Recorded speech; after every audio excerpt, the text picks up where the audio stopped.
প্রিয় ছাত্রছাত্রী, ব্রাইট বাংলা পয়েন্টে তোমাদের সকলকে স্বাগত জানাই। আজকে আলোচনা করব কম্পিউটারের সাধারণ পরিচয় বিষয়ে, অর্থাৎ ইন্ট্রোডাকশন অফ কম্পিউটার।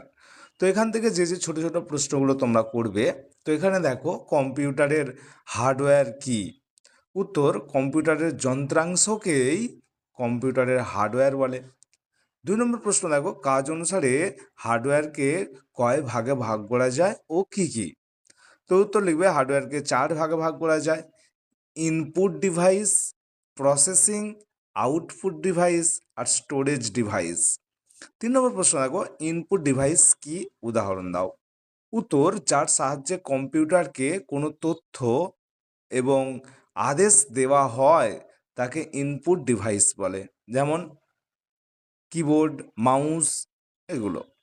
তারপর কিবোর্ড দেখতে কেমন, তো এর উত্তর লিখবে, অনেকটা টাইপ রাইটারের মতো।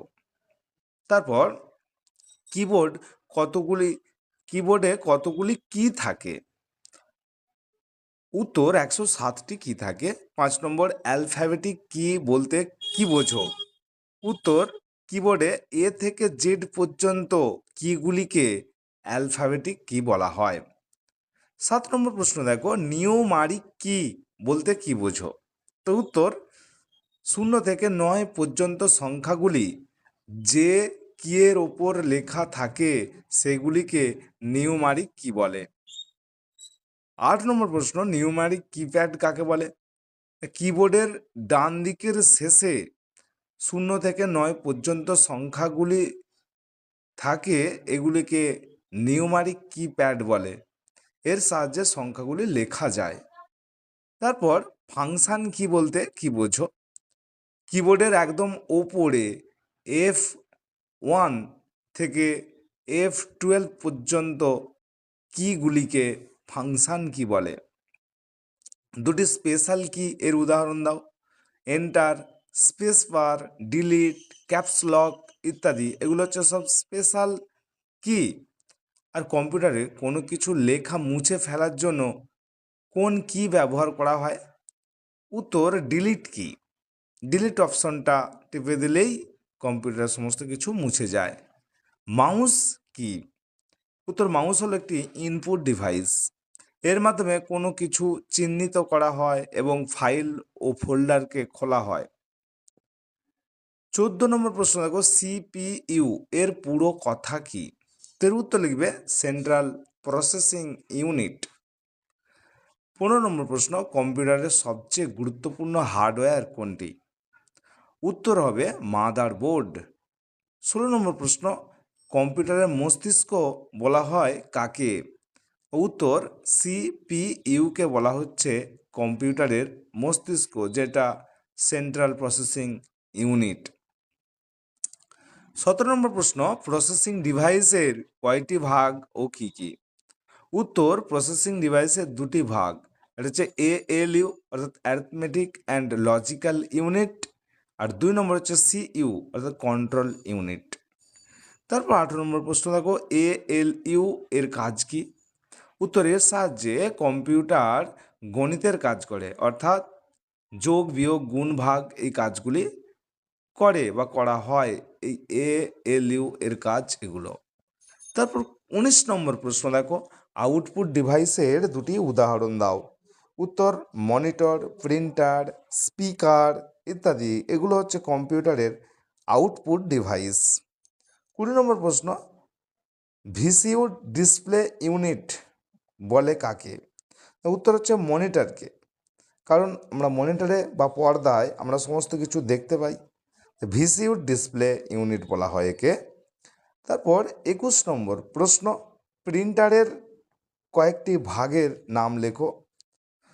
যেমন laser printer, dot matrix printer ইত্যাদি। 22 নম্বর প্রশ্ন দেখো, মেমোরিকে কয়টি ভাগে ভাগ করা যায় ও কি কি। উত্তর, মেমোরি 2 প্রকারের হয়, একটা প্রাইমারি মেমোরি ও সেকেন্ডারি মেমোরি। 23 নম্বর প্রশ্ন, প্রাইমারি মেমোরি কি। এর উত্তর লিখবে, এটি একটি প্রয়োজনীয় স্টোরেজ ডিভাইস। এটি প্রাথমিকভাবে সমস্ত তথ্য ধরে রাখে। বিদ্যুৎ সংযোগ কেটে যাওয়া মাত্রই সমস্ত তথ্য উড়ে যায়। এই প্রাইমারি মেমোরিতে। 24 নম্বর প্রশ্ন, প্রাইমারি মেমোরিকে কয়টি ভাগে ভাগ করা যায় কি কি? প্রাইমারি মেমোরিকে দুটি ভাগে ভাগ করা যায়, এটা হচ্ছে র্যাম আর একটা হলো রম। এবারে 25 নম্বর প্রশ্ন দেখো, র্যাম এর পুরো কথা কি? এর উত্তর লিখবে র্যান্ডাম অ্যাক্সেস মেমোরি। এটাকে অস্থায়ী মেমোরি বলা হয়। বিদ্যুৎ সংযোগ কেটে যাওয়া মানেই তথ্য উড়ে যায়, অর্থাৎ যতক্ষণ বিদ্যুৎ থাকবে এবং লেখালেখি বা যা কাজ করি না কেন ততক্ষণ পর্যন্তই এই র্যাম কাজ করবে। তারপরে বিদ্যুৎ সংযোগ কেটে গেলেই এই তথ্যগুলো সব উড়ে যাবে। রম এর পুরো কথা কি? তোর রিড অনলি মেমোরি।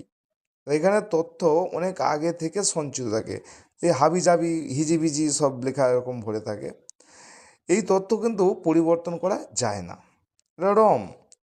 তারপর সেকেন্ডারি মেমোরি কি? তো এর উত্তর, এটি একটি অস্থায়ী মেমোরি, এটি কম্পিউটারের স্মৃতি ভাণ্ডার, সেকেন্ডারি মেমোরিকে বলা হয় স্মৃতি ভাণ্ডার। তারপর 27 নম্বর প্রশ্ন দেখো, সিডি এর পুরো কথা কি? উত্তর, কম্প্যাক্ট ডিস্ক, এর অপর নাম অপটিক্যাল ডিস্ক। 28 নম্বর প্রশ্ন, সবচেয়ে গুরুত্বপূর্ণ সিস্টেম সফটওয়্যার কোনটি? উত্তর হবে অপারেটিং সিস্টেম। এই অপারেটিং সিস্টেম ছাড়া কম্পিউটার চলতে পারে না, যেমন উইন্ডোজ, লিনাক্স। তারপর 29 নম্বর প্রশ্ন দেখা যাচ্ছে, কিবোর্ডের কোন চিহ্নকে কি বলে? এখানে যে চিহ্নগুলো দেওয়া আছে তোমরা একটু ভালো করে দেখে নেবে, এই চিহ্নগুলোকে কি বলে। এখানে পরীক্ষায় পড়বে না, কিন্তু জানার জন্য এগুলো বেশ ভালো।